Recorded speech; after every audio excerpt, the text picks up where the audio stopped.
আসসালামু আলাইকুম dear student. আমরা গতকালে ত্রিকোণমিতি 9.1 এর আমরা 8 পর্যন্ত করছিলাম। আজকে আমরা 9 নম্বর অঙ্ক থেকে শুরু করছি। তো 9 নম্বর কোশ্চেনটা এটা আছে cos a ভাগ 1 - tan a plus sin a ভাগ 1 plus 1 - cot a equal sin a plus cot a, অর্থাৎ এইটা সমান হলে এটা প্রমাণ করতে হবে। তো আমরা সরাসরি প্রমাণে আসছি। লেফট হ্যান্ড সাইডে আছে cos a 1 - tan a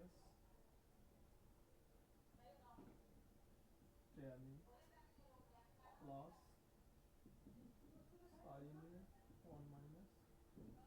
cot a। তাহলে আমরা একটা কাজ করবো যে উপরে যে cos a আছে cos a কে আমরা সেম রাখবো, cos a equal cos a রাখছি। নিচে আমাদের যে tan a আছে tan টাকে আমরা ভেঙে রাখবো। tan সমান আমরা জানি কত, sin a ভাগ cos a প্লাস এই sin a কে আমরা আবারও সেম রাখবো, sin a রাখবো 1 - cot a সমান জানি cos a ভাগ sin a। আমাদের নিচের অংশ যেটা আছে নিচেরটা আমরা লসাগু করবো, উপরেরটা সেম না, আমরা নিচেরটা লসাগু করবো। তাহলে এখানে cos a আছে, এটা যদি লসাগু করি তাহলে এই যে 1 এর নিচে তাহলে 1 আছে, তাহলে 1 দিয়ে যদি আমরা cos কে লসাগু করি তাহলে 1 আর cos তাহলে cos a হবে, cos a এইটা এর নিচে 1 আছে, হর দ্বারা যদি এইটাকে আমরা ভাগ করি তাহলে cos a হবে, cos a দ্বারা আবার 1 কে গুণ করলে cos a হবে, অর্থাৎ cos a মাইনাস এখানে তাহলে sin a প্লাস প্লাস উপরে sin a রাখছি, নিচে sin a, তাহলে সেম হবে এটা কত হবে, sin a হবে মাইনাস cos a। পরের লাইনে কি করবো, যে উপরে আমরা কি করি যে এটা আমাদের ভাগ আছে, এটা আমাদের মেইন ভাগ, তাহলে ভাগটাকে আমরা কি করবো, ভাগটাকে গুণ করবো। তাহলে ভাগটাকে যদি আমরা গুণ করি উপরের অংশ অর্থাৎ লব অংশ যেটা আছে লবটাকে আমরা সেম রাখবো, এখানে cos a K cos a রাখছি। তাহলে এখানে নিচের যে আমাদের হর অংশ আছে হর অংশের লবটা হর হবে, হরটা লব হবে, অর্থাৎ cos a হবে লব হবে। তাহলে এই cos a লব হয়েছে, আর নিচে তাহলে হর আসছে cos a minus sin plus, তাহলে সেম এখানেও sin a সেম থাকবে, sin a হবে লব আর হর হবে sin a minus cos a। আচ্ছা নিচে লেখা আছে না উপরে লিখছি,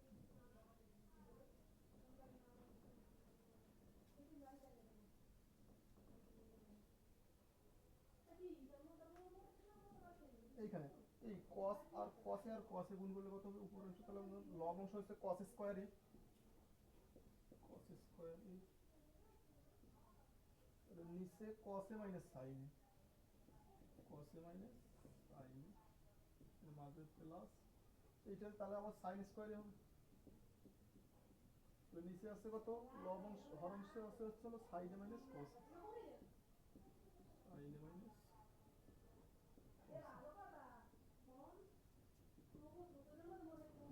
এই অংশ আবার সেম রাখছি cos square a cos a minus sin a। একটা কাজ করব, এইখানে আমাদের এইটা আছে কত, যে প্রথম অংশে হরে আছে cos a minus sin a, কিন্তু এখানে আছে sin a minus cos a। আমরা এইটার মতো করব যে এখানে cos a minus sin a minus cos a K cos a minus sin a করব। তাহলে কি করব, যে আমরা এইটা থেকে যদি আমরা মাইনাস কমন নেই, তাহলে মাইনাস কমন নিলে এখানে কি চিহ্নটা চেঞ্জ হয়ে যাবে, অর্থাৎ এখানে ফার্স্ট অংশে cos এর সামনে প্লাস আছে sin এর সামনে মাইনাস আছে, কিন্তু এখানে sin এর সামনে প্লাস আছে cos এর সামনে মাইনাস আছে। আমরা এইটার মতো করব যে cos এর সামনে প্লাস নেব, তাহলে যদি আমরা সামনে যদি মাইনাস কমন নেই তাহলে চিহ্ন চেঞ্জ হয়ে যায়, তাহলে cos এর সামনে প্লাস হয়ে যায়, অর্থাৎ cos এর আর এটার সামনে মাইনাস হয়ে যায় sin। উপরে যা আছে সেম রাখছি sin স্কয়ার।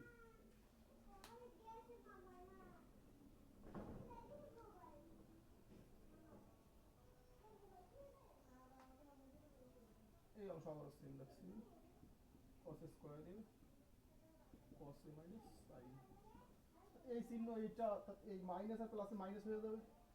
উপরে sin স্কয়ার এ নিচে cos a মাইনাস sin। এখন যদি আমরা লসাগু করি দুটোই same, cos a minus sin a cos a minus sin a, তাহলে cos a minus sin a cos a minus sin a লসাগু করলে কত হবে, cos a minus sin a হবে, অর্থাৎ cos a minus sin a এটাই আছে। তাহলে যেহেতু এইটাই লসাগু প্রাপ্ত মান যেটা এর হর অংশ সেটাই আছে, তাহলে এদের এইটা আর এইটা ভাগ করলে কত হবে, 1 হবে, 1 দ্বারা এটাকে গুণ করলে তাহলে এইটাই হবে, অর্থাৎ cos স্কয়ার এই হবে, cos square a minus same ভাবে এটাও sin স্কয়ার a হবে। এইখানে থেকে যদি আমরা একটু দেখি যে এইটার জন্য এ ধরি যে cos স্কয়ার একে যদি এ ধরি এটা যদি বি ধরি তাহলে কেমন পাচ্ছি যে a square minus b square, তাহলে a square minus b square আমরা সূত্র জানি a square minus b square equal কত a plus b into a minus b, তাহলে এটা সমান আমরা লিখতে পারি a plus b into a minus b cos a minus sin a, নিচে যেটা আছে ওইটাই রাখছি cos a minus sin a। এইখানে এইখানে আমরা উপরে লব অংশ কত পাইছি cos a minus sin a, এইখানেও আছে cos a minus sin a, দুইটা কেটে যায়, তাহলে অ্যানসার আমাদের বাকি যেটা আছে এটাই তাহলে অ্যানসার।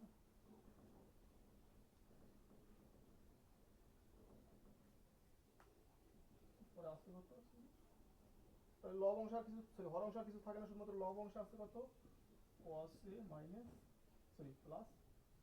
sin a, এই আমাদের রাইট হ্যান্ড সাইড, অর্থাৎ left hand side equal right hand side. আশা করি সকলেই বুঝতে পারছেন।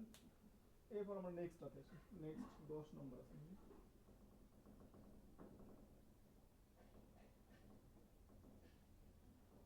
10 নম্বর কোশ্চেন আসছি।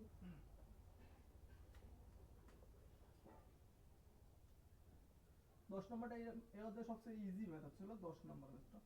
খুবই সহজ একটা ম্যাথ, আমরা এই সহজ ম্যাথটা করছি tan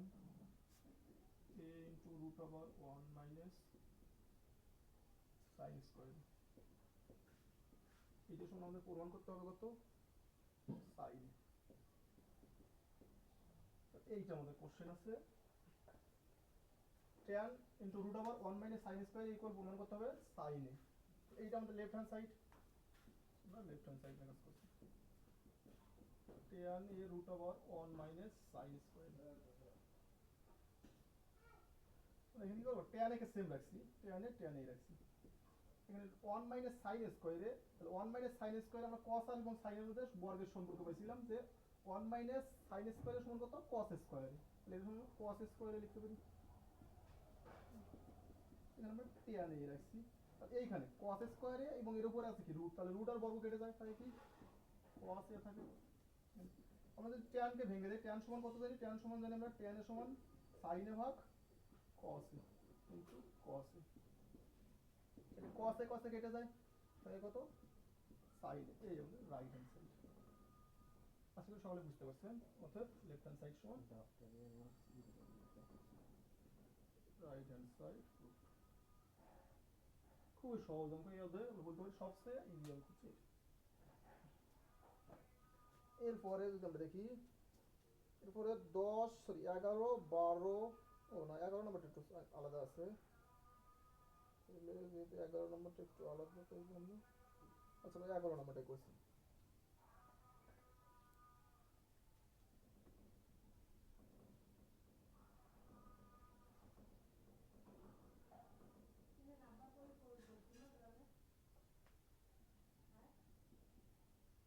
ভিডিও চালু আছে তো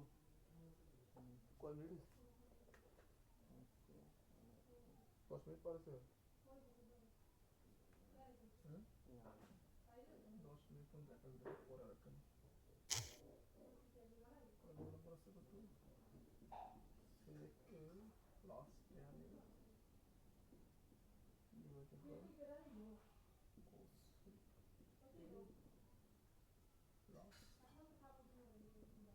cos a plus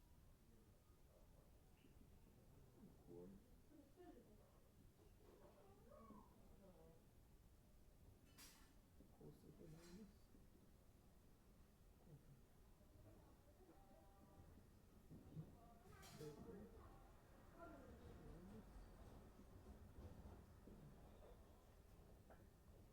এটা আমাদের 11 নম্বর ম্যাথ, তাহলে 11 নম্বর আছে কি sec a plus tan a divided cos a plus cot a, এটা সমান প্রমাণ করতে হবে কত cos a minus cot a divided sec a minus tan, তাহলে আমরা লেফট হ্যান্ড সাইড কাজ করছি, লেফট হ্যান্ড সাইড আছে কত sec a plus tan a divided by cos a plus cot, একটা কাজ করো প্রথম অংশ আমাদের যেটা আছে এটা সেম রাখবো sec a plus tan a এবার cosec a plus cot a, এদের সাথে আমরা একটা কাজ করব, এইটা আমাদের কোশ্চেন এইটা ছিল তাহলে এইটাই আছে, তাহলে এইটা আমাদের উপরের অংশ, যদি আমরা লব অংশ দেখি, লব অংশে যে চিহ্ন আছে সেকে প্লাস tan এ, এটা আমরা বিপরীত চিহ্ন ধরো, অর্থাৎ সেকে মাইনাস tan এ, এবং হরাংশ যেটা আছে cosec minus cosec plus cot এ, এইটা এদের যেখানে যেখানে প্লাস আছে এই প্লাস সাইনের বিপরীত চিহ্ন, অর্থাৎ মাইনাস দ্বারা আমরা দুইটারই গুণ করব। তো কেমন করবো, সেক এ মাইনাস tan এ ইনটু এইটা, তাহলে এইটা বিপরীত সাইন নিয়ে এটা পাইছি, আর এটা বিপরীত সাইন নিয়ে কত, কোসেকে মাইনাস cot এ। সেম ভাবে আমরা এইটা দ্বারা নিচেরটাকে গুণ করব, সেকে মাইনাস tan এ ইনটু কোসেকে মাইনাস cot এ। এখন যদি আমরা একটু দেখি, একটু খেয়াল করি, সেকে প্লাস tan এ, তাহলে সেকের সাথে আমরা সেক এবং ট্যাগ এইখানে সেকে প্লাস tan এ, এখানে কত সেকে মাইনাস tan এ, এটাকে যদি আমরা এ ধরি, a plus b into a minus b, তাহলে এখান থেকে আমরা কেমন লিখতে পারি, a square minus b square, অর্থাৎ কত লিখতে পারি, যে sec square a minus tan square, এইটা। আর বাকি যেটা আছে বাকিটা ওই রকম লিখছি, cosec cosec a minus cot a. তাহলে নিচে যদি আমরা আবার দেখি হরাংশে, কোসেকে প্লাস কট, তাহলে এটার সাথে সম্পর্ক কোসেকে প্লাস কট, অর্থাৎ কোসেক আর কট এই লাস্টেরটা আছে, তাহলে এটা যদি আমরা ধরি এ কোসেকে, অর্থাৎ এ plus B into a minus B, তাহলে এইটা এই দুটো মিলে আমরা কেমন পেয়েছি, এ স্কয়ার মাইনাস বি স্কয়ার, কত কোসেক স্কয়ার এ মাইনাস কট স্কয়ার এ, এইটা। আর বাকি আছে তাহলে কোনটা, এইটা এই মাঝেরটা, অর্থাৎ সেক এ মাইনাস, তাহলে আমরা বর্গের সম্পর্কে সূত্র ছিলাম যে sec square minus tan square, এটা সমান 1 কিন্তু তাহলে এইটা আছে cosec মাইনাস cot এ, পরে আছে কত, এইটা সমান আবার হর অংশে cosec square minus cot square, এটা সমান 1 1 ইনটু এ বাকিটা sec square a minus, sorry sec square নেই, শুধুমাত্র sec আছে, sec মাইনাস tan, এইটা নিচে লিখছি, এই 1 দ্বারা এটা গুণ করলে এইটাই হবে, এটা cosec a মাইনাস cot এই হবে, cosec a minus cot a, আর নিচে 1 দ্বারা গুণ করলে যা আছে ওই হবে, sec a মাইনাস tan। তো এইটাই আমাদের রাইট হ্যান্ড সাইড আছে, রাইট হ্যান্ড সাইড। আশা করি সকলেই বুঝতে পারছেন। এই পর্যন্ত ভালো থাকবেন, আসসালামু আলাইকুম।